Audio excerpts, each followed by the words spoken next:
aşkın dönüşü yok.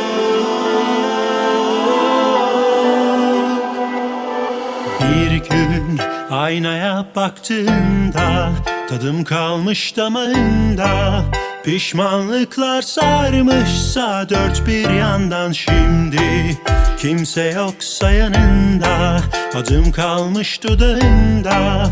Saysan sövsen kahretsen etmez fayda. Gelmez o güller bir daha, solmuş çiçekler odada, güneş ve su kurtarmaz artık.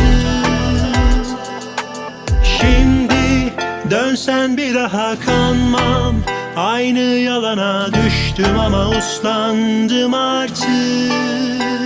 Dönüşü yok, bu aşkın dönüşü yok.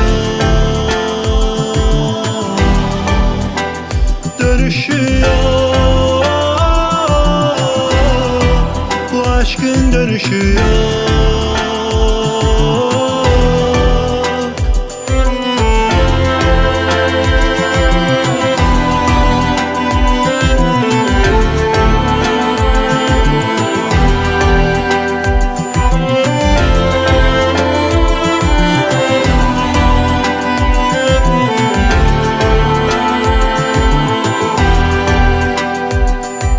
Gelmez o güller bir daha, solmuş çiçekler odada, güneş ve su kurtarmaz artık. Şimdi dönsen bir daha kanmam, aynı yalana. Sevdim ama mazide kaldı. Dönüşü yok, bu aşkın dönüşü yok. Dönüşü yok, bu aşkın dönüşü yok. Dönüşü yok,